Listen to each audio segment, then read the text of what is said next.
Hello students, आज हम पढ़ रहे हैं हिंदी व्याकरण का क्लास 4 का लेसन नंबर 4 जिसका नाम है संज्ञा।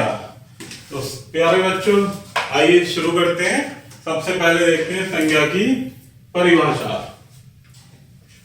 किसी विशेष व्यक्ति, प्राणी, वस्तु, स्थान या भाव के नाम को संज्ञा कहते हैं। तो प्यारे बच्चों, हमने आपको पिछली क्लासेस में और अन्य लेसन के माध्यम से भी पढ़ाया है कि संज्ञा किसे कहते हैं।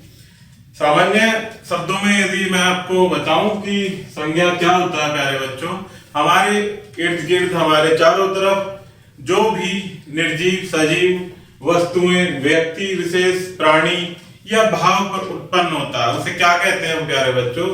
संज्ञा कहते हैं। तो आइए यहाँ संज्ञा के कुछ भेद हैं। संज्ञा के कितने भेद होते हैं प्यारे बच्चों? 3 भेद होते हैं। पहला व्यक्तिवाचक संज्ञा, दूसरा जातिवाचक संज्ञा और तीसरा भाववाचक संज्ञा। ये संज्ञा के भेद होते हैं प्यारे बच्चों। तो आइए इन्हें वन बाय वन हम परिभाषा और उनके उदाहरण के माध्यम से समझते हैं। तो पहला है व्यक्तिवाचक संज्ञा। जो संज्ञा शब्द किसी व्यक्ति विशेष, वस्तु विशेष, प्राणी विशेष या स्थान विशेष का बोध कराते हैं उन्हें व्यक्तिवाचक संज्ञा कहते हैं। जैसे महात्मा गांधी, लाल किला, दिल्ली, फुटबॉल, आम आदि कैसे शब्द है? ये व्यक्तिवाचक संज्ञा। क्योंकि महात्मा गांधी हमारे देश के एक ही ऐसे प्रसिद्ध नेता हुए हैं जिनका नाम महात्मा गांधी है। इसी प्रकार से लाल किला एक ऐसा विशेष स्थान है जो कि एक ही है, अर्थात लाल किला एक ऐसी प्रसिद्ध स्थान का नाम है, इमारत का नाम है। इसी प्रकार से दिल्ली हमारे देश की केवल राजधानी का नाम है। तो ये क्या है? स्थान विशेष।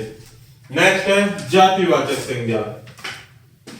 जो संज्ञा शब्द एक जाति या वर्ग के सभी प्राणियों, वस्तुओं, स्थानों आदि का बोध कराते हैं उन्हें जातिवाचक संज्ञा कहते हैं। जैसे विद्यार्थी, मेज, शेर, फूल, पशु, पक्षी, ये क्या है प्यारे बच्चों?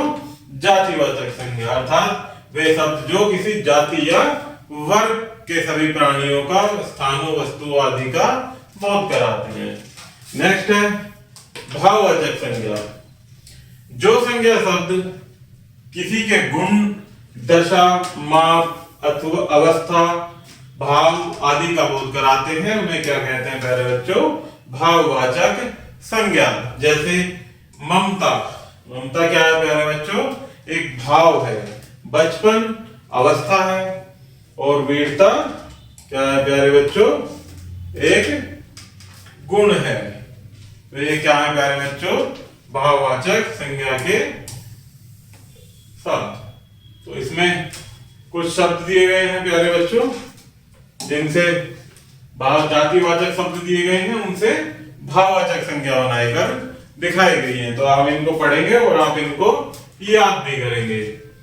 जैसे जातिवाचक शब्द है बूढ़ा, इससे भाववाचक क्या बनेगा प्यारे बच्चों? बुढ़ापा। इसी प्रकार से मिठाई एक जाति का नाम है, मिठाई की जाति का नाम है। मिठाई तो कई प्रकार की होती है लेकिन सभी क्या होती है? मिठाई। तो उससे भाववाचक क्या बनेगा? मिठास। इसी प्रकार से दोस्त जातिवाचक संज्ञा है, इसका भाववाचक दोस्ती। इसी प्रकार से ईमान, ईमान का भाववाचक ईमानदारी। दास का भाववाचक संज्ञा दासता। चोर का भाववाचक क्या हो जाएगा? चोरी। इसी प्रकार से अंग्रेजी व्याकरण के प्रभाव से संज्ञा के 2 अन्य भेद भी होते हैं। कौन कौन से? पहला है प्यारे बच्चों, जिसको हम फोर्थ नाम भी दे सकते हैं, समूहवाचक संज्ञा। जो संज्ञा शब्द किसी समूह या समुदाय का बोध कराते हैं उन्हें समूहवाचक या समुदायवाचक संज्ञा कहते हैं। अर्थात जो शब्द किसी समूह का बोध कराते हैं। जैसे सेना, सेना में बहुत सारे सैनिक होते हैं तो वो सारे क्या मिलकर क्या कहलाते हैं? सेना। इसी प्रकार से भीड़, कक्षा, भीड़ में भी बहुत सारे लोग होते हैं प्यारे बच्चों और कक्षा में भी बहुत सारे विद्यार्थी होते हैं। उन सभी को एक साथ मिलाकर क्या बोलते हैं? एक कक्षा। इसी प्रकार से नेक्स्ट है द्रव्यमान वाचक संज्ञा, अर्थात जो संज्ञा शब्द किसी द्रव, धातु या पदार्थ का बोध कराते हैं उन्हें द्रव्यवाचक संज्ञा कहते हैं। जैसे पानी, लोहा, लकड़ी, गेहूं आदि। ये कैसे संज्ञा है प्यारे बच्चों? द्रव्यवाचक संज्ञा।